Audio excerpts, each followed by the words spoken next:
네, 안녕하십니까. 키움증권을 통해서 매일 오전 11시부터 90분간 우리 시청자분들 찾아뵙고 있습니다. 마켓 11 1부 시작하겠습니다. 이강입니다. 네, 안녕하십니까. 이승원입니다. 네. 아유, 봄에서 날씨가 좀 따뜻해지는 것 같고, 뭐 중부층에서는 비가 온다는데요. 어제, 오늘, 공기 너무 안 좋죠? 네, 공기가. 운전하고 다니, 못하고 다니? 오늘은 운전하고 왔습니다. 어제는 그냥 왔고. 네, 네. 왜 운전했어요? 그 운전하면 자동차는 요즘 그게 저녁에 이거 다 되잖아. 공기 이렇게. 네, 저녁에 네. 비가 온다 그래갖고. 네. 오후에 비 와서 애들 라이딩하러 가려고. 돌아야 돼요. 수영장으로, 저쪽으로 또 이렇게. 대박입니다. 이런 아빠 없다, 정말. 네. 그래서 빨리 무인자동차가 좀 나왔으면 좋겠어. 그 얘기 드릴까, 이따가? 네. 무인자동차. 왜냐면 우리 와이프가 그 면허증을 딸 생각이 없기 때문에 빨리 무인자동차가 좀 나왔으면 좋겠어. 오늘 따지도 않았는데, 우리가 원고는 저기 안 준비해놨는데, 오늘 또 기가 막힌 뉴스가 나왔는데요. 거기다 좀 설명드리도록 하겠습니다. 그건 그렇고요. 어저께는 한마디로 저희가 볼 때는 이제 왜 이렇게 오르기 시작하니? 왜 오르니? 한 20포인트 올랐을 때 아니까 28포인트 그 정도까지. 그랬더니 뭐 42포인트. 그러니까. 그러면서 외국인 기성사하고 있는데, 증권회사가, 금융투자가, 좀 조금 돌아서나 했더니, 그건 뭐 좀 들어왔는데, 그것도 보면 지난달에 거의 한 달 만에 순매수로 돌아섰어요. 증권사가. 근데 어떻게 실제로 보면 더 무서운 건 이제, 일단 오면 물어봐야 돼. 우리가 지금 제가 외국인이 계속 사냐 물어봤더니 이 정도 갖고는 아니죠. 네네. 샀다면 5천억 1조씩 사는 게 진정 사는 거죠. 라고 불과 일주일 전에 말씀하셨던 그분이 오는 날인데요. 그러니까요. 어저께 진짜 4,999주를 샀어. 5천억 샀잖아요. 레이스 들어가는 거죠. 그랬잖아. 그래서 그분이 어떻게 좀 해석해야 되는지. 오늘은 수요일. 네. 수요일은 전전님이 오시는 날입니다. 그죠? 네. 오시기 전에 항상 잠시 훑고 가야겠습니다. 이 대표? 네. 오늘 뭐 레이스가 일단 시작이 되는 것 같습니다. 그러니까 레이스라고 하기에도 부족함이 없는, 오늘도 지금 오전장이 아직 다 되지 않았는데도 1,700억, 지금 외국인들. 그런가? 1,801분이 찍었네. 1,700억이니까 접속에는 1,800분이 들어왔네. 네네. 네. 지금 소문 났네, 지금. 전전님 오신다는 거. 네. 그 다음에 1,700억 지금 매수가 들어오고 있고요. 네. 코스닥에서는 173억 외국인 매도가 진행이 되고 있습니다. 거래소에서는 기관 투신 매도가 나오는 거 봐서는 2,000포인트 이상에서 나오는 전형적인 펀드 환매 물량 이런 것들이 지금 들어오는 게 아니냐 이렇게 보여지고 있고, 그러나 이제 양시장 모두 마이너스권을 기록을 하고 있습니다. 그러니까 유가에 대한 쪽 하락 얘기에 대한 쪽 때문에 지금 보게 되면은 어제도 이제 말씀을 드렸지만 소재 쪽이 상대적으로 올라오는 폭은 적었는데 지금 보게 되면은 롯데케미칼을 중심으로 해서 OCI를 중심으로 해서 그리고 이제 현대미포를 중심으로 해서 이렇게 조정에 대한 흐름이 나타나고 있습니다. 그다음에 이제 제일모직 같은 경우도 제일모직도 거의 개별주 수준이죠. 5% 정도에서 왔다 갔다 하고 있고요. 액면가 100원이니까 제일모직 상당히 싸 보이진 않습니다. 그래서 지금 보게 되면 제일모직에 대한 쪽이 5% 하락에 하고 있고. 오늘 기관이 좀 많이 파는 것 같아요. 네네. 코스닥에서는 코스닥도 그렇게 썩 나이스하진 않습니다만은 증거금 100%짜리 화장품주들 이런 것들이 좀 강세에 대한 쪽을 보여주고 있고, 그다음에 이제 개별적 섹터에서 지금 보게 되면은 MPK라든가 DO MPK 은근히 또 살아났어요. MPK 은근히 살아나고 있대요. 은근히 살아났어요. 은근히 죽지 않아요. 그러니까 시원하게 뽑질 않아서 그렇지 죽진 않아. 보니까. 좀비인가? 네, 거의 좀비 수준이고. 그다음에 NHN엔터 같은 경우도 지금 보게 되면은 계속해서 이제 최근에 이제 NHN엔터에 대한 얘기가 회자가 되고 있는데 페이코 전자결제에 대한 승부수. 그러니까 지금 보게 되면은 삼성페이하고 그러니까 결국에 이제 국내 전자결제 시장은 삼성페이 그다음에 NHN엔터의 페이코의 대결이라고 보시면 됩니다. 저는 단기적으로는 일단은 페이코가 단기적으로는 승리를 거둘 것 같은데. 페이코가 뭐라 그랬죠? 페이코가 온오프 연계가 되는 지금 NHN엔터에서 지금 진행하고 있는 전자결제 간편결제 서비스입니다. 그래서 NHN엔터도 지금 NFC 단말기 무료로 주겠다라고 얘기하고 있고요. 삼성도 단말기가 아니라 가맹점 주들에게 결제 단말기를 주겠다라고 얘기하고 있고, 삼성페이도 NFC 단말기를 지금 보급하겠다. 무료로? 네, 무료로 이렇게 지금 얘기하고 있습니다. 그래서 NFC 결제가 어쨌든 간에 시장에서 대세로 자리 잡고 있고, 삼성페이 같은 경우는 여기다가 그냥 신한 앱 카드만 갖다 붙이면 그러니까요. 500만이 또 생기고 이러기 때문에 그러니까 문제는 그거죠. 페이코는 마케팅으로 지금 보게 되면은 가입자를 빠르게 확보시킬 수는 있는데, 삼성페이는 일단 갤럭시에서 침투가 돼야지만, 루프페이 모듈이 들어간 이 삼성페이 모듈이 침투가 돼야지만 된다라는 단점이 있다. 그렇게 보시면 됩니다. 그래도 갤럭시 S6 형님이 작년에 500만 대였잖아요. 선주문이요. 네. 올해 4배래잖아요. 2천만 대 선주문. 그러니까요. 네, 그리고 600만 대 정도를 이제 초기 물량 준비했는데 700만 대 추가해서 여기 화끈하게 1,300만 대. 뭐 갤럭시 S6에 대해서 일단 평가는 뭐 외신에서도 되게 좋게 나오고 있기 때문에 그러니까요. 네, 그리고 계속해서 이제 그 판매량 목표치에 대한 쪽이 원래 이제 한 4천만 대에서 5천만 대 가까이로 이렇게 계속해서 상향이 되는 그런 모습을 보여주고 있습니다. 그것도 이제 잠시 말씀드리겠습니다. 코스닥은 일단은 외국인 기관은 매도는 많은데 그렇다고 해서 과거에 이렇게 이 정도 매도가 나오게 되면 시장이 망가지거든요. 네네. 근데 망가지지 않는 모습을 좀 보여준다는 코스닥이요? 것도 네, 특징적인 모습. 이게 바로 그분의 얘기가 네. 나왔던 거잖아요. 성장의 희소성, 성장과 유동성이 같이 가는 드문 장세. 이거잖아요. 이제는 이런 얘기를 여기저기서 다 해. 우리가 이제 다 났어. 전지현 이코노미스트가 얘기했죠. 레이스의 기준은 5천입니다. 네. 5천 받고 3천 더 오늘 네. 그 레이스가 들어올 것 같습니다. 이 사람들이 이제 네. 당연히 네. 이분이 얘기하면 다 들어와야 돼. 네. 보니까 오늘 벌써 들어오시는데 이제 바로 시작할 텐데요. 네. 소문 났어요. 지금 안 오시면 빨리 오셔야 돼요. 문 닫아 지금. 네. 왜냐하면 우리가 1,800 넘어가면 버벅거리면서 못 들어오는 경우가 생겨. 많죠. 네. 경험에. 이분 다 소문 났는데요. 바로 다음 코너 우리가 멈추지 말자고 멈추지 말고 바로 이분 두 번째 코너로 들어가도록 하겠습니다.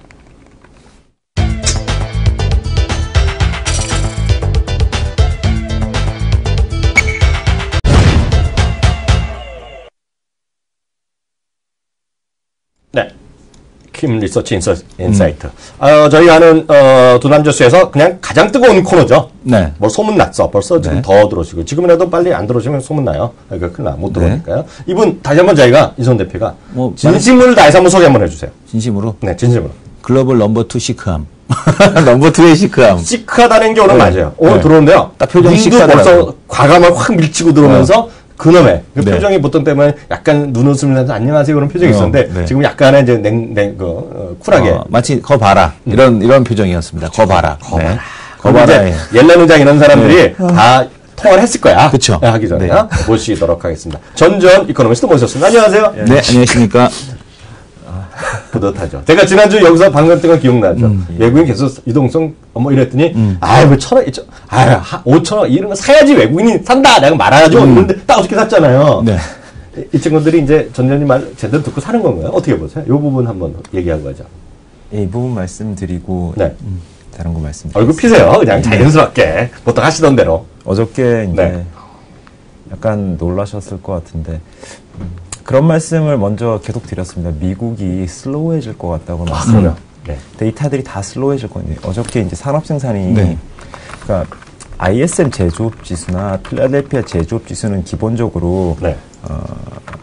서베이 지수거든요. 네. 그러니까 55보다 56이 그러니까 좋을 확률은 높은데 꼭 좋은 건 아닙니다. 왜냐하면 서로 100명한테 물어보는 건데 네네. 서로 캐파가 틀려가지고 55에서 56 좋게 봐도 네. 캐파가 작은 사람 두 사람이 더 좋게 보고 캐파 큰 사람이 안 좋게 보면 이게 그러니까 기본적으로 50 위에 있냐 아래에 있냐가 되게 중요한 지수지. 그러니까 한마디로 근데 그래서 실제로 나타나는 데이터는 산업 생산 데이터가 중요하죠. 근데 어저께 산업 생산 데이터가 내려왔습니다. 그러니까 소비가 계속 제가 슬로우해질 거다. 국제유가 떨어졌지만 미국에서는 집세 오른 효과가 있어서 소변 판매가 약간 슬로우해질 것 같다고 말씀드렸고 주택이 또 슬로우해지면 이런 게 조금 더 패드한테 부담이 될 거고 네. 그래서 이제 생산으로까지 이제 슬로우해지니까 금리 좀 올리기 쉽지 않을 것 같다. 네. 6월은 아닐 거다 아마. 네. 9월이다 생각하니까 어저께 달러가 조금 내려왔습니다. 이틀죠. 이틀째. 예. 예. 예. 조금 이따 말씀드린 거랑 좀 이어지는데요. 이렇게 되니까 어떻게 된 거냐면 그동안 달러에 대한 투기적 롱 포지션이 역사상 거의 최고였거든요. 그러니까 이 생각을 하니까 내일 모레 옐런이 뭐라고 얘기하는지 좀 지켜봐야겠지만 달러 강세에 더 배팅하기에는 좀 어려워진 거 아닌가라고 생각해서 달러 롱 포지션이 조금씩 풀리는 겁니다. 네. 근데 달러 롱 포지션이 풀리는데 그러면 비달러에 대해서 너무 언더돼 있는 게 많다. 특히 이머징이 제일 언더가 많이 돼 있죠. 그렇죠. 유럽은 이미 들어갔습니다. 네네. 그러면 이머징을 좀 사볼까 하는데 이머징 안에서 한국 비중이 이렇게 낮은 적은 없었습니다. 지금 MSCI 인덱스 전체에서 그러니까 이머징 전체에서 한국 비중 5%인데 그러면 제일 낮은 수준이거든요. 좀만 사도 그러니까 포지션이 극단으로 넘어가니까 이걸 약간 중립으로 약간 돌리려는 그런 움직임 안에서 네. 이런 게 나타난 건데, 즉 내일 밤에 조기금리 인상 우려가 완화되면 이런 움직임이 좀 가속화돼서 외국인이 네. 산다고 얘기할 수 있습니다. 산다고 얘기할 수 있다. 점잖게 쓱 풀어주셨는데. 1,000억, 2,000억은 사는 게 아니고요. 그냥 잽치는 거고요. 1,000억은 아니고 5천억 정도는 그래도 네. 조금 주먹이 묵직하게 들어간 정도는 예, 얘기예요. 그렇습니다. 그렇지만- 그래서 네. 이렇게 되면 지수 관련주가 네. 움직입니다. 근데 핵심은 기본적으로 이 모든 게 유동성을 바탕으로 하고 있기 때문에 네.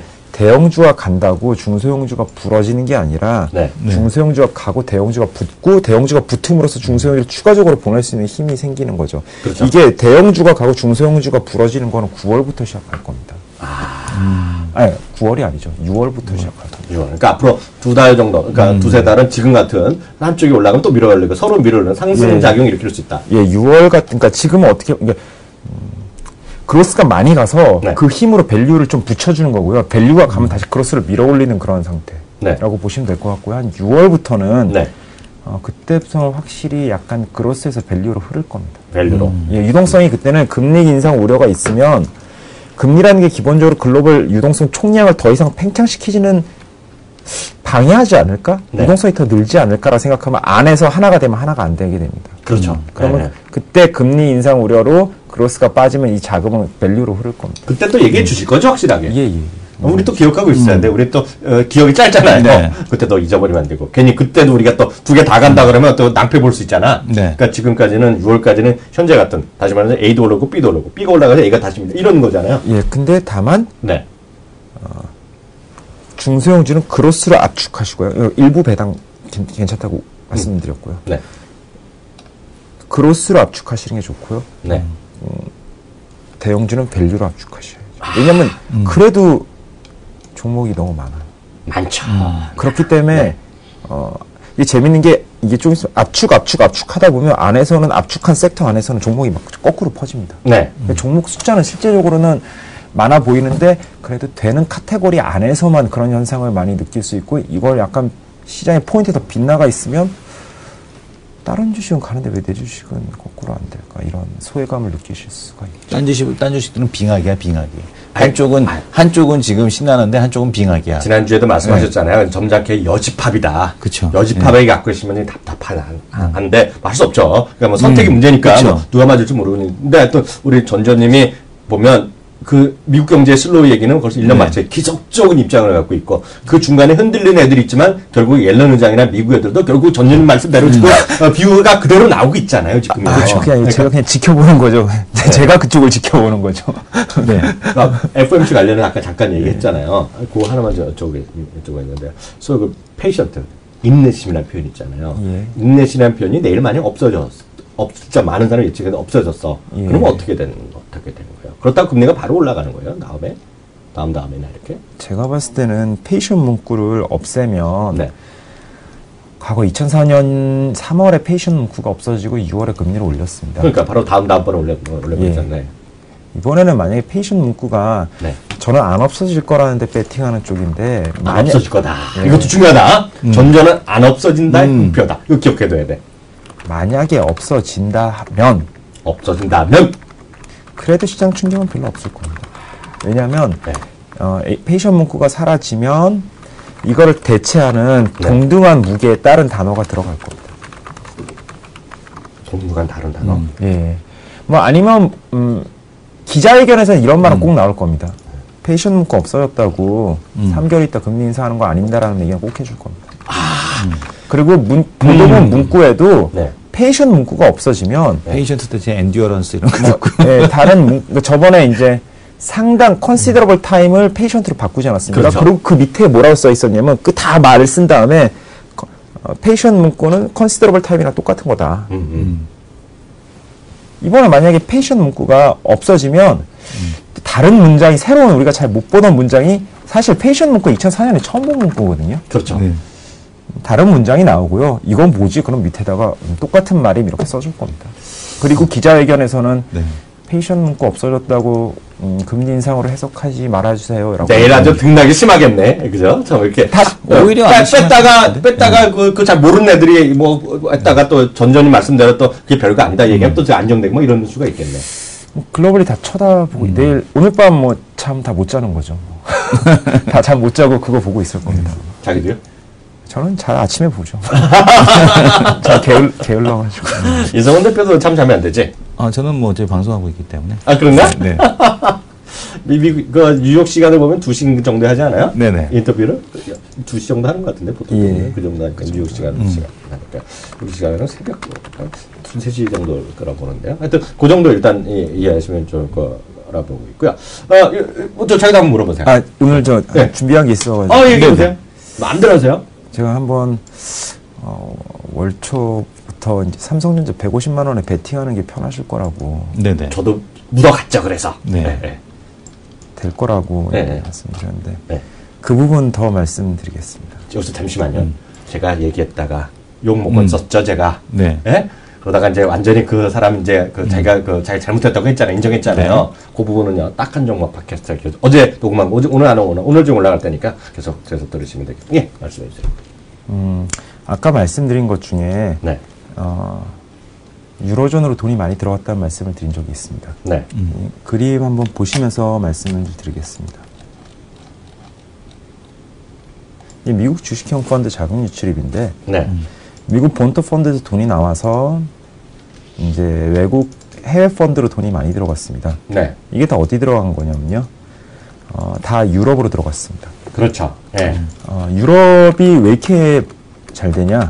왜 이런 현상이 일어나는가? 이건 기본적으로 달러 강세 때문에 그렇습니다. 네. 실제로 우리나라도 해외 비중이 높지만 미국 S&P 500 기업의 이익의 46%는 해외에서 나오거든요. 그렇죠. 네. 그러니까 페드도 이런 얘기를 합니다. 이 달러 강세의 영향을 지켜보겠다. 네.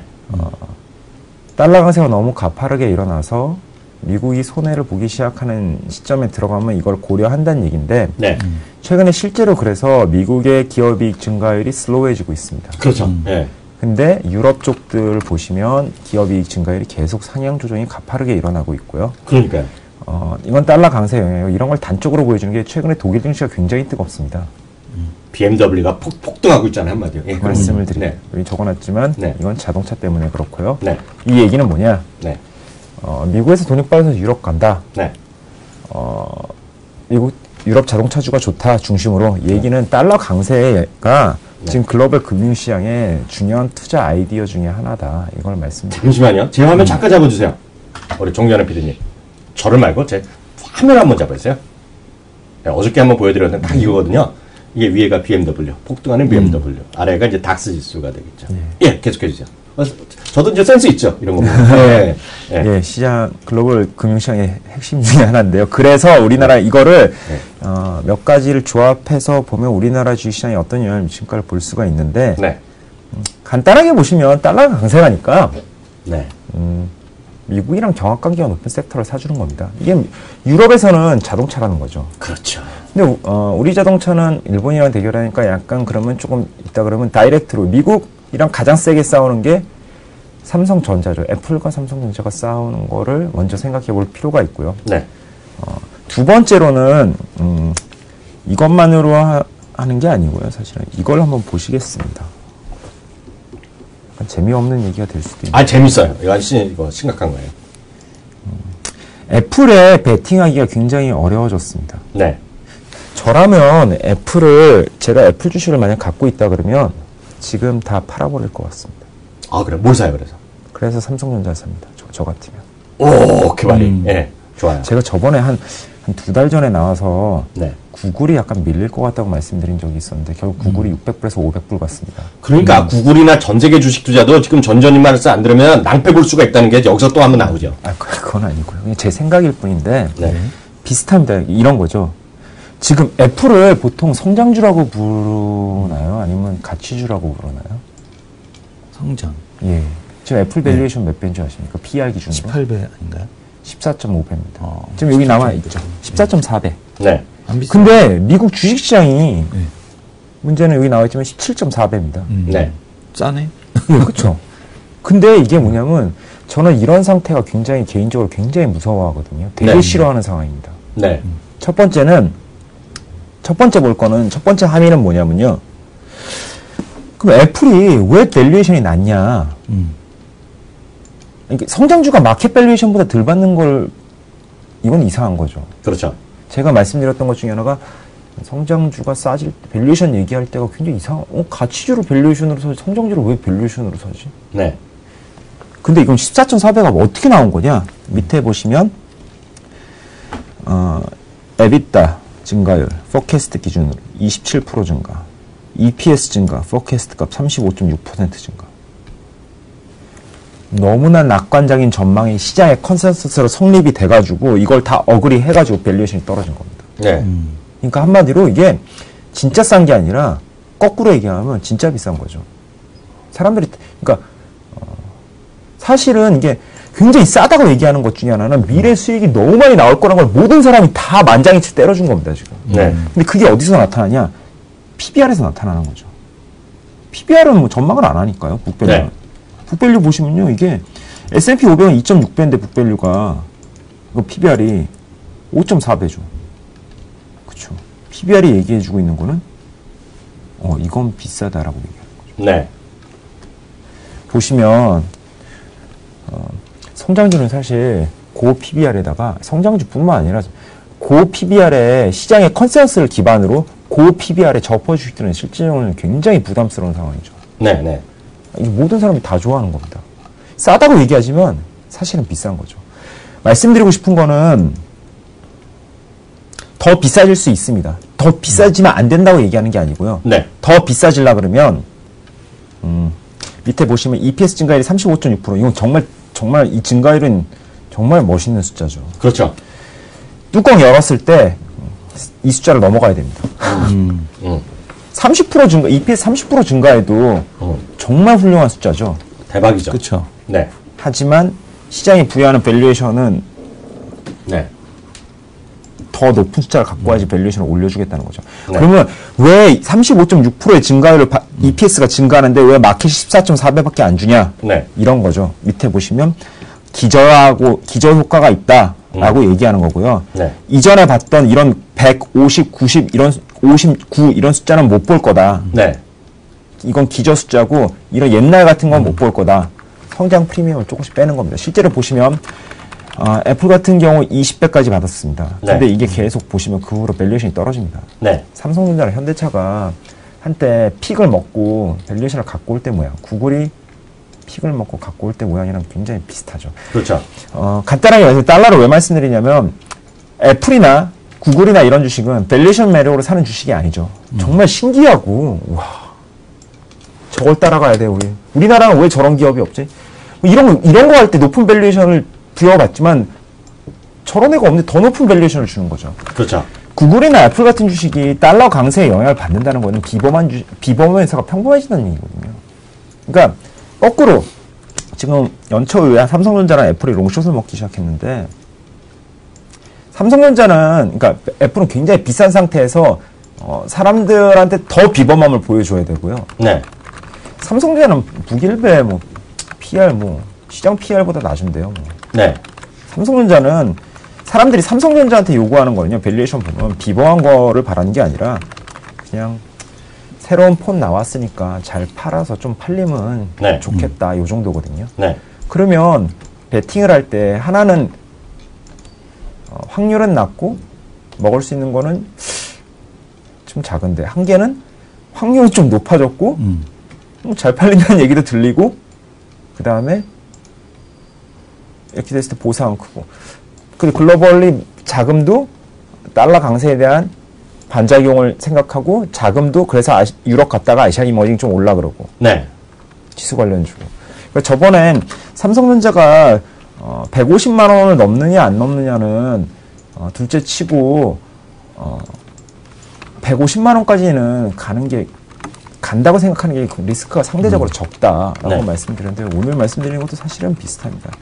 애플이 빠지느냐 안 빠지냐는 둘째 치고 삼성전자가 150만 원 뚫는데 배팅하는 게 더 편하다는 거죠. 그렇죠. 그 말씀을 드리고 싶어서. 근데 이게 주식도 기본적으로는 이게 확률을 기반으로 한 베팅이지 않습니까? 그렇죠. 근데 뭐 이런 거 생각하면 삼성전자 베팅이 오히려 조금 덜 부담, 그러니까 삼성전자가 안 될 거라고 베팅하는 게 사실은 더 부담스러운 베팅이라는 거고요. 네. 이게 사실 뭐 대단한 얘기가 아니라 되게 상식적인 얘기여가지고 사람이 상식적으로 움직이니까 외국인도 그렇게 움직일 가능성이 상당히 높습니다. 그렇죠. 왜냐면 이 숫자는 저만 보고 있는 게 아니고 다 보고 있으니까요. 그러니까요. 치기만 해도 다 나오는 숫자들이기 때문에 네. 더 넓게 보시면 싼 주식은 PBR이랑 PR이랑 같이 싼 주식이 싸냐, 오히려 PR이랑 PBR이 같이 낮은 주식들은 굉장히 또 역설적으로 가치 측면에서 조심하셔야 됩니다. 네. 왜? PR이랑 PBR이 같이 빠진다는 얘기는 진짜 끝나서 밸류에이션을 다 가져갈 수 있거든요. 그러니까. 네. 뭐 차라리 역설적으로 보시면 진짜 한번 크게 대회전으로 베팅하실 거면 네. PBR은 낮은데 네. PR이 높은 주식들이 차라리 네. 덜 리스키합니다. 그럴 수도 있지. 왜냐하면 사람들이 다 버려서 네. 야, 이건 아니야라고 생각했는데 이거는 싼 게 아니야라고 했는데 북을 딱 보면 싼 게 맞습니다. 싼 거지. 요즘엔 너무 싸졌지. 근데 이게 PR이랑 네. PBR이 그냥 싸다고 들어가는 거는 네. 싸잖아 이랬는데 네. 이런 거죠. 문제는 괜히 PR이랑 PBR이 같이 싸진 게 아니거든요. 그러면 이 얘기는 장기적으로 PR이랑 PBR이 같이 계속 빠지는 네. 그 2, 3년 동안 개인 투자자분들을 굉장히 괴롭혔던 주식들이 단지 PR이랑 PBR이 싸다고 들어갔던 주식들은 극악으로 이제 괴롭히기 시작합니다. 그러니까요. 그래서 그런 것들을 좀 염두에 두시면 어떤 풀을 그리시던가 아니면 네. 종목을 선택하시는데 좀 도움이 되시지 않을까라고 아까 뭐 생각합니다. 참고적으로 아까 아까 계속 보여주던 표 보면 약간 딴 얘기인데요. 다 흥미로운 거. 아까 그 애플이요 2013년에 그 EPS 증가율이 떨어지는 게 항상 나오잖아요. 네. 11점 마이너스 11%. 그거 네. 말씀하신 거죠. 그때 주식까지 박살이 났었죠. 애플. 그때가 어떤 시기인지 아세요? 그게 점점 뭐 중립적인 입장에서 보면 이승원 대표는 이제 갤럭시 X가 잘 팔릴 거라는 얘기 하고 있잖아요. 여기 이 화면 보시면 기가 막히네. 왜냐면 이거는 그 삼성전자가 될 거라는 얘기하는 사람 주장 중에 하나를 제가 보여드릴게요. 제 화면 좀 잡아주세요. 제 화면 잡아주세요. 제 화면요. 이거가 뭐냐면요. 2012년 5월, 왼쪽이 2012년 5월에 흔히 얘기해서 프리미엄 $400 정도 이해하는데, 그때 시장 점유율입니다. 점유율이요. 그래서 가운데가 그 당시 애플이 73%였다가 2012년 5월 달에요. 2013년대 보면 33%를 결산했는데 훅 떨어져요. 그리고 나머지가 뭐가 늘어나냐. 삼성이 2배 나는데 그때가 메가히트였던 바로 갤럭시 S3가 났을 때요. 기억하시죠, 그때. 그래갖고, 그 얘기 때문에, 지금 삼성이 된다는 또 일부에 주장하는 사람은 갤럭시 S가 엄청 잘 팔 거다. 점유율 회복하면서 주가도 올랐다는 그런 얘기도 있다는 거게, 아마 이게 거의 같은 시기로 이해하시면 좋을 것 같습니다. 예, 이승원 대표님부터 질문 좀 해주세요. 아니, 뭐 저는 다른 것보다도, 네. 잠시 후에 또 한번 보여드릴 텐데, 삼성증권, 홍콩, 싱가포르, 그, 세일즈 마케팅 투어. 하러 가서, 투어. 나온 얘기 중에 하나가 뭐냐면은, 네. 갤럭시 S6에 대한 기대감이 존재하고 있더라. 거기에서도 반응이 좋다. 그러니까. 예, 이런 그 갤럭시 S6 판매가 증가할 거로 본다는 그런 반응이 있었다는 얘기가 있거든요. 네. 그런 거 놓고 보게 되면은 일단은 뭐 전자 쪽 상당히 좋을 거고, 네. 뭐 소재 쪽에 대해서는 좀 부담스러워 하더라라는 얘기, 이런 네. 거, 여전히 똑같은 얘기들, 그런 얘기들이 나오고 있습니다. 삼성전자 하나 더 말씀드리면 네. 이런 그러니까 삼성전자 이익이 최고조에 있을 때도 이게 200만 원, 그러니까 150만 원에서 멈췄다. 지금 이익이 그러니까 그때보다 낮은데 그럼 150만 원을 뚫는 게 이성적이냐라고 질문하시는 투자자분들이 있습니다. 그럴 만한 질문 할 수도 있죠. 예. 근데 이걸 생각해. 사람은요, 현재만 보는 게 아니라 미래를 같이 보거든요. 이런 거죠. 그때 보시면 반도체가 안 됐었죠. 네. 근데 이런 거죠. 그럼 반도체가 안 되고 휴대폰이 되던 말든 당기순이익이 그때가 더 높다. 네. 지금 반도체 좀 되고 휴대폰 좀 된다 하더라도 당기순이익이 낮은데 이익이 낮은데 어떻게 이익이 높을 때보다 주가가 더 갈 수 있냐. 이거는 이익만 보면, 이익의 함수로만 주가를 보면 설명이 안 되죠. 근데 밸류에이션이 바뀐다는 거죠. 그럼 밸류에이션이 왜 그때보다 지금이 조금 더 뜰 수 있냐, 이런 거. 저번에 한번 원유 같은 거 산업 말씀드리고 이랬는데, 네. 자본 집약적이고 부채를 동반하는, 자본을 많이 써야 되는, 그러니까 뭘 사업을 할 때 돈을 많이 쾅 하고 박아야 되는 사업들은, 네. 한번 잘 되면, 호황 사이클 타면 잘 가고요. 네. 안 되면, 진짜 장기적으로 안 되는 거죠. 돈도 많이 들고. 이게 머리가 아픈 거죠. 그게 밸류에이션을 많이 잡아먹습니다, 이게. 네. 그러니까 이런 거죠. 그때 현금 캐시가 빨리 들어간 스마트폰을 팔고 있었는데 반도체가 안 돌아가니까 이게 반도체라는 게 언제 되는 거지? 이거 돈도 많이 들고 이게 안 되면 계속 안 되는 거고 안 보이는 거죠. 지금 이게 삼성이 돈 벌고 있지만 그러니까 밸류에이션을 그러니까 멀티플을 이게 장기적인 그림에 대한 우려가 아직 남아있기 때문에 멀티플을 못 주는 거예요. 근데 지금 이 반도체가 돌았습니다. 더 이상 얘가 뒷다리 안 잡는다고 생각하는 거죠. 네네. 그리고 한 번 얘는 장기적인 자본지배학적 사업들은 사이클이 길기 때문에 걔도 되겠네? 라고 생각하는데 그 밸류에이션 할인 요인이 풀렸는데 현금이 안 들어오던 게 들어오는 겁니다. 이때부터 이때 같이 더 많이 받는 게 당연한 거거든요. 사실. 그렇겠죠. 왜냐하면 사이클 전환 우려가 많이 떨어진 거거든요. 그러니까 네. 스마트폰에서 다시 성장성이 붙는 게 아니라 삼성전자 할인율이 좀 풀려가지고 그래서 이게 뚫을 수 있는 힘을 제공해줄 가능성이 상당히 높다라고 보는 거죠. 저희들은. 네, 이상원 대표 질문. 네. 그러면은 마지막 한 질문. 시장에 대한 쪽이 양쪽 다 이제 계속 갈 수 있다라고 그랬는데 그래도 외국인 계속 그렇게 팔잖아요. 그러면 이게 그 외국인은 어쨌든 간에 외국인 기관 코스닥 팔잖아요. 예. 그러니까 개인이 그러면은 이 코스닥 시장이나 이런 쪽을 주도할까요? 아니요. 아닌가요? 그래도 거래소 시장은 외국인이 주도할 것 같고. 아니 코스닥은 코스닥은 기관이 주도할 기관이요. 그러면은 또 하나가 시장에서 이렇게 만약에 그 성장주에 대한 쪽이 죽는다 이러면은 예전에 그런 2007년도 같은 이제 실적 장세로 넘어간다라고 생각하시는 겁니까? 아니면 6월달 이후에 9월달 이후에? 잠깐 그런 사이클 주식들에 대한 예. 싼 주식들에 대한 베팅이 한 3개월 정도 있을 것 같고요. 그런 다음에는 글로벌 장기 성장 축이 어디 있냐? 저희는 여전히 소비에 있다고 보고 네네. 있거든요. 그쪽으로 다시 들어올 겁니다. 잠깐 이렇게 이쪽으로 갔다가 소비 쪽으로. 그러니까 내년 얘기를 벌써 말씀드리는 게 조금 큰 그림을 그리는 거죠. 그냥 2017년까지 전략가잖아, 전략가. 네. 생각해 보면 올해까지는 네네. 순환의 배팅이라 그러면 내년에는 순환의 배팅은 아니고 잘 순환 안 할 것 같은데요. 그러니까 2000 보시면 네네. 4년에서 5년까지는 약간 순환 이런 느낌이 있었는데 6년부터는 그냥 이게 바뀜을 허락하지 않았었거든요. 네. 그냥 네. 그런데 그런 모습이 나타날 가능성이 높다라고 저는 좀 믿습니다. 네, 오늘 이거 궁금한 게 또 많이 해소됐고 1년 한 주간에 또 우리가 영양분을 다 들려드리겠습니다. 계속해서 앞으로도 매주 수요일 날 오실 거 또 약속해 주시는 거죠? 다음 주에도. 별 말씀. 예, 전전님 보내드리도록 하겠습니다. 감사합니다. 예, 감사합니다.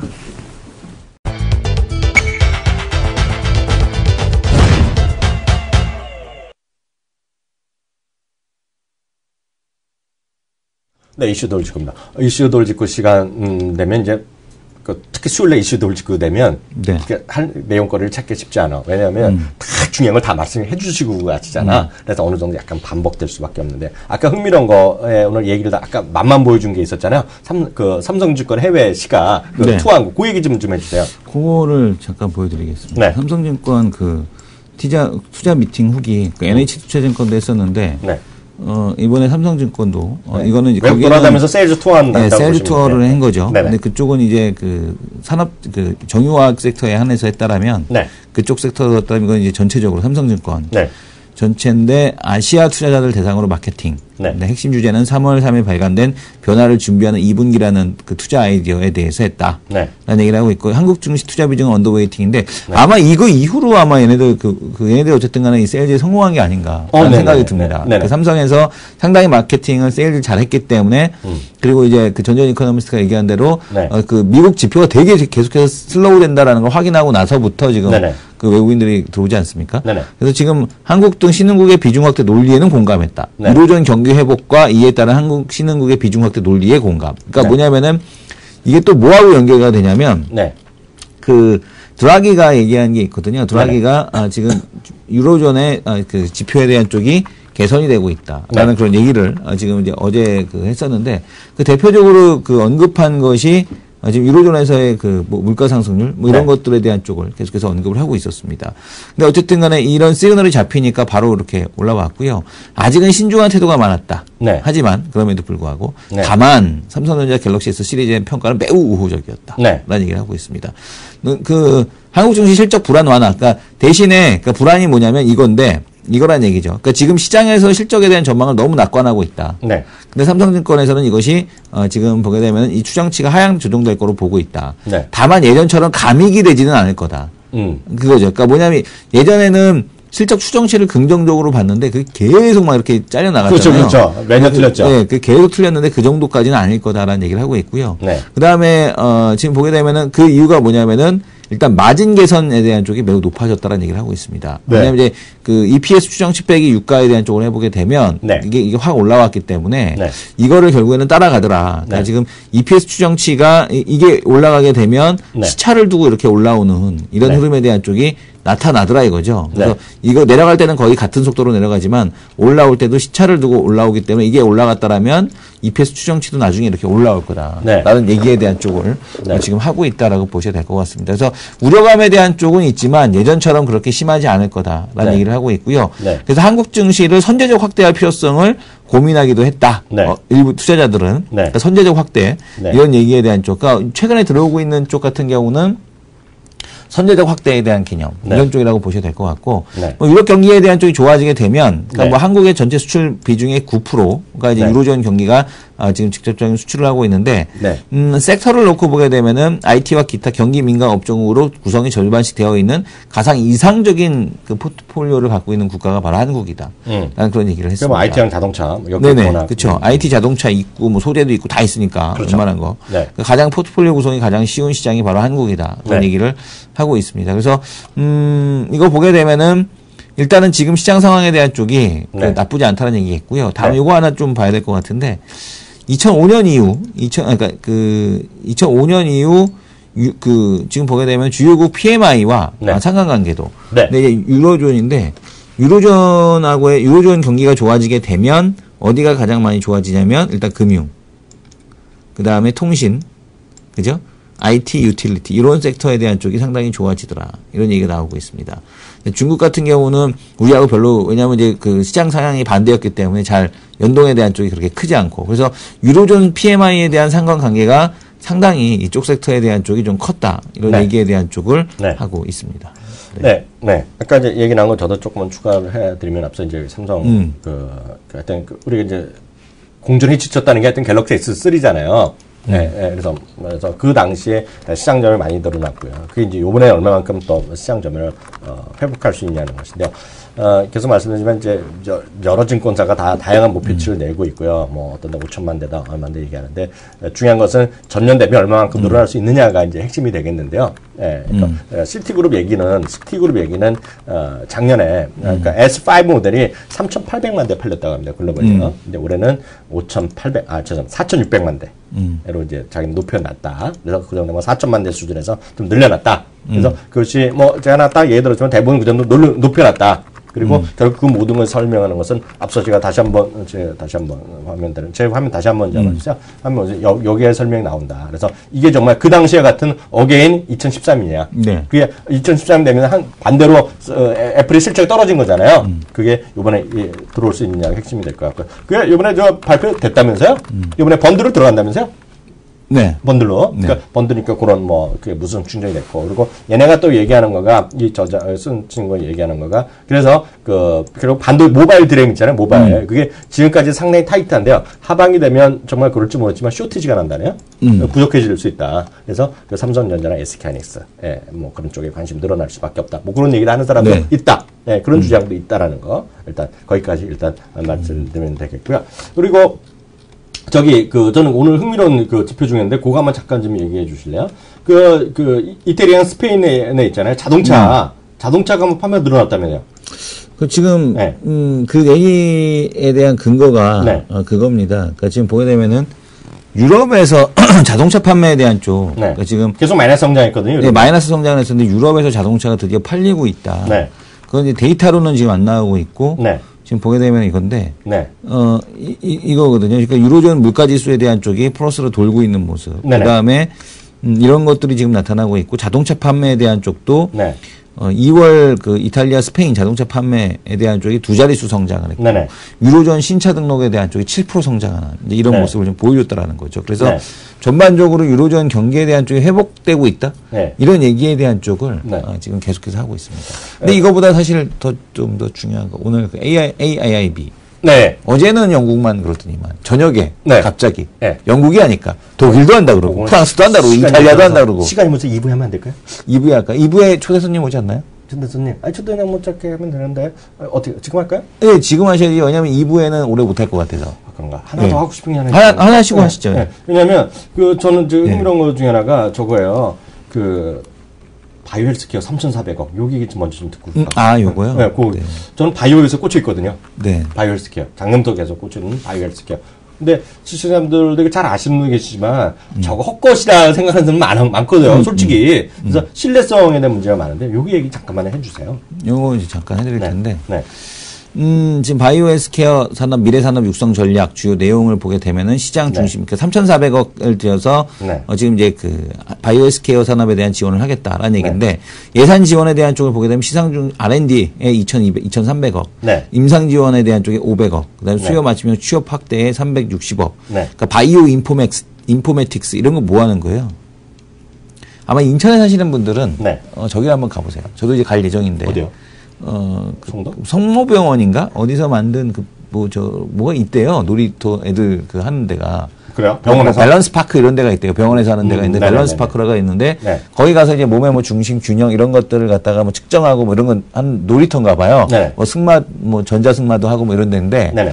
그 밸런스 파크라는 데가 있는데, 거기 가보게 되면 이제 자기 체지방 측정하고 이런 거거든요. 네. 바이오 인포메틱스라는 게 그런 거잖아요. 자기 정보, 신체 정보 데이터에 대한 쪽들을 계속해서 이제 보관하고 이런 것들, 이런 것들에 대한 쪽을 하겠다는 얘기를 하고 있고, 관련된 의사를 2,000명을 확보하겠다는 얘기를 하고 있는데, 네. 그런 관련된 헬스케어 기기를 만드는 기업들이 계속해서 지원하겠다 정부에서 이 얘기를 지금 하고 있는 겁니다. 그리고 돈까지 그다음에 그렇죠. 그다음에 이제 해외 지원 진출에 대한 쪽도 지원하겠다 이런 얘기에 대한 쪽을 계속해서 하고 있다라고 보셔야 될 것 같습니다. 그래서 지금 보게 되면은 바이오 헬스케어 산업에 대한 집중 육성에 대한 쪽을 얘기하고 있고요.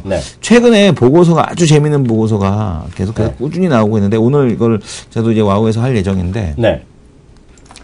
와우에 하기 전에 예고편으로 먼저 좀 보여드리겠습니다. 현대증권에서 하는 보고서거든요. 현대증권에서 하는 건데 이게 지금 3편까지 나왔어요. 근데 지금 보게 되면은 이 이름이 누군가 배성진 연구원이 지금 쓰는 보고서인데요. 배성진 연구원이 쓰는 것 같은데 이 계속해서 바이오 특집에 대한 쪽, 고령화와 바이오에 대해서 특집으로 지금 계속해서 지금 보고서를 쓰고 있습니다.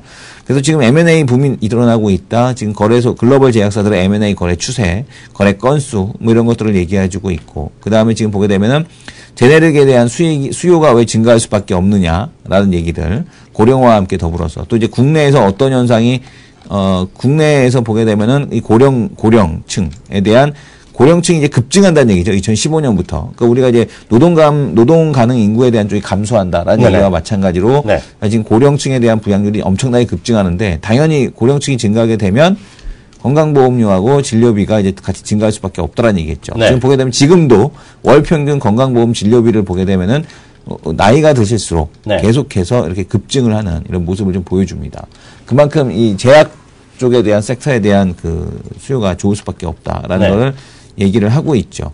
그래서 지금 이게 이제 하이라이트가 뭐냐면 요 맨 마지막 페이지인데 지금 보게 되면 바이오 의약품에 대한 구분을 해놨어요. 그래서 이 표현 매우 좋더라고요. 그러니까요. 그래서 지금 보게 되면 유전자제, 생물학적 제제, 그래서 녹십자, LG생명과학 이렇게 쭉 써놓고 유전자 제조합 의약품 이렇게 해서 그다음에 세포 배양 의약품, 그다음에 세포 치료제, 그다음에 유전자 치료제 이런 식으로 해서 분류를 해놔서 아마 이것만 보셔도 제약 바이오 섹터에 대한 어떤 뭐라 그럴까요? 시장에 대한 어떤 그림이 한눈에 좀 들어오시지 않을까 이렇게 보십니다. 그러면 시간이 5분 정도 되는데요. AIB 제가 나름 또 스타디를 했어요. 그걸 좀 한번 얘기해보겠는데 제 화면 잡아보면서 제가 이제 설명드리겠습니다. 요즘 보면 어제도 말씀드렸다시피 제가 어저께 말한 건 지금 약간 틀린 게 있는데요. 그리고 다시 한번 정리해서 숫자가 틀린 게 있어요. 다시 한번 확인해 드리겠는데요. AIB가 요즘 보면 가장 뜨거운 이슈가 사드랑 더불어서 가장 큰 이슈가 되겠잖아요. 네. 그래서 보면 2013년 10월에 시진핑이 처음에 아시아 순방하면서 얘기가 나왔고요. 1년이 2014년 12월 있어요. 500억 달러면 일단은 출범을 했어요. 그 당시에 21개국. 그러니까 웬만한 데 중국 포함해서 다 들어갔고요. 거기는 이제 얘네가 중민원가가 GDP 수준에 알맞게 돈 내자 그랬어요. 근데 처음 500억 달러는 거의 다 중국이 냈다. 왜냐면 딴 데가 그럼 해봤자 조금씩 냈겠죠. 그리고 아시안 국가에서 인도네시아 제외하고 21개국이 들어갔고요. 지난달 말부터 해서 이제 갑자기 막 늘어나고 있잖아요. 그걸 더 찾아봤더니 요즘 들어 더 이슈가 되는 것은 몰랐는데 중국 정부가 정한 시한이 있어요.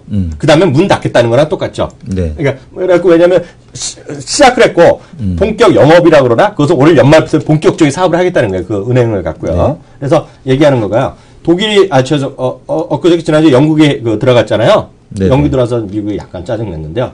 프랑스 그리고 독일, 이탈리아까지 어떻게 사인했어요. 하고 특히 이제 독일은 또 거기 중국 사람 만나 악수까지 하고 막 이런 걸 했어요. 보셨잖아요. 그래서 이번 달 말까지 가입 신청이 들어가야 됩니다. 그리고 미국과 일본은 반대의 입장인데요. 그렇지 않다는 변화의 기류도 조금씩 나오고 있어요. 어저께 그래서 나온 얘기가 일본의 아시아개발은행 총재, 일본 사람이 총재가 있더라고요. 어저께 보면 니혼게이 신문에 보면은요. ADB랑 AIB가 같이 할 일이 많이 있지 않겠습니까? 뭐 이런 얘기를 하는 거예요. 무슨 얘기인지 아시겠어요? 그래서 같이 한번 뭐 해봐야 되는 거죠. 그리고 충분히 그동안 운영 경험 하겠다는 것이고요. 그래서 협력한다는 거고요. 미국에서도요, 어저께, 그러니까 오늘 새벽에요, 미국에서도 일부에서는 참여해야 되는 것은 아니냐. 네, 그런 얘기가 좀 나오고 있어요. 그러면서 오늘 그것이 또 달러의 안정에 약간 또 도움을 줬다. 뭐 이런, 얘기까지 있더라고요. 그래서 미국 가는데 미국의 전체적인 시각인데 여태까지 보면 미국은 어떤 논리를 반대했냐. 그걸 또 정확히 알아야 되잖아요. 그게 무슨 사업이 되고 하는데 이런 얘기를 한 게 아니라 미국 얘기한 거는 중국이 하는 거가 중국 정부가 투명성이 부족하다는 거예요. 그리고 중국의 안에 부정부패가 많다. 그거 갖고 건드렸어요, 내가. 그래서 그런 것이 해소되면 역설적으로 들어갈 수도 있는 거죠.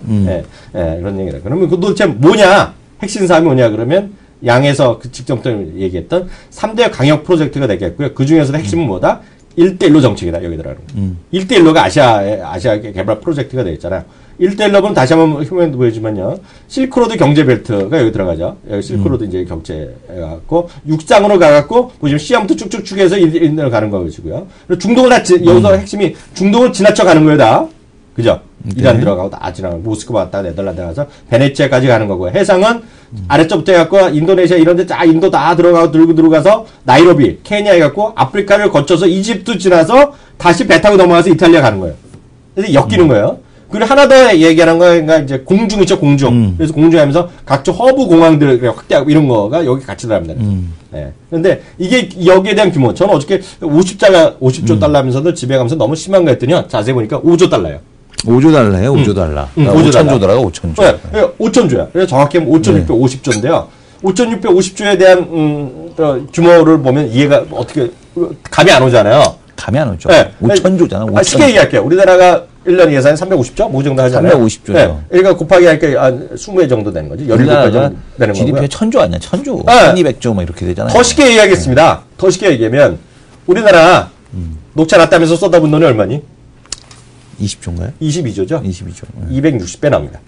네, 근데 보면 여기에 보면 이 은행이 갖고 할 게 뭐 있어요? 지급보증, 사업보증 이런 게 하는 거잖아요. 네, 그죠? 그래서 결국 은행이라는 건 지분대로 가는 거잖아요. 그죠? 그래서 우리나라가 만약에 들어갈지 안 들어갈지 아무도 모릅니다. 이거는 우리가 결정할 수 있는 예측도 불가해요. 그러잖아요. 이건 국익에 달리는 거라고 맨날 어르신들이 얘기하잖아요. 청와대 입장이 있고 정부 여당이 있고 뭐 외무부, 국방부 다 엮여 있는 거니까 아무도 모르는데요. 중요한 거는 어저께 이성 대표가 딴 사람이 주목하지 않을 때 지멘스 얘기를 많이 하셨잖아요. 지멘스. 네, 그렇죠. 네, 지멘스가 10조 원짜리가 들어갔는데 지멘스가 들어가는 거 결국은 중동이랑 여기 다 아프리카 엮여 있기 때문에 그런 거거든요. 그러니까 지금 유럽 같은 경우는 왜냐하면 지금이 호재거든요. 대박이죠. 유로화 약세를 바탕으로 해서 수주를 대거할 수 있는 그렇죠. 상황이기 때문에 네. 지금 당연히 지금 미국이고 나발이고 간에 적극적으로 지금 일단은 중국에 붙고 있는 상황이다. 근데 우리가 이 사드하고 지금 AIIB가 지금 연기가 돼갖고 네. 이러지도 저러지도 못한 상황인데 네. 저는 이제 우리 아들의 대답에 답이 있지 않나. 네? 엄마 좋아, 아빠 좋아 그러면은 이렇게 네. 대답하더라고. 엄마도 좋고 아빠도 좋고. 네.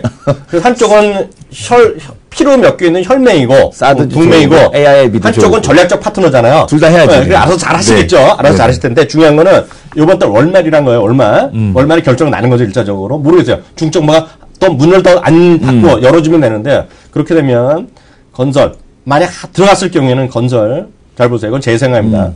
중장비, 철강 소재라는 건 제가 말하는 시멘트 이런 거 얘기할 거예요. 이런 관련된 산업의 명암이 크게 엇갈릴 수밖에 없어요. 되느냐 안 되냐에 따라서. 되면 이런 것도 올라가겠죠. 근데 이거 뉴스의 모멘텀 올라갈 겁니다, 지금요. 그럼 내면 어느 정도의 지분이 나오겠냐 차면은 우리나라가 들어가는 지분만큼의 사업은 당연히 나오겠죠.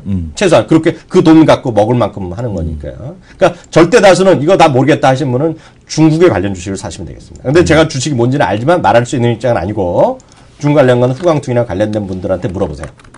아셨죠? 그래서 여기 요즘 나오는 거 뻔한 것들이 있거든요. 그래서 1차는 중국 SOC 인프라 투자 관련 후광통 주식 1순위입니다. 예? 철도 중장비 시멘트 관련인데요. 만에 하나 안 하는 거로 결정났다. 미국에 들어가면 우리는 같이 형님 갈 때 쫓아가면 되잖아요.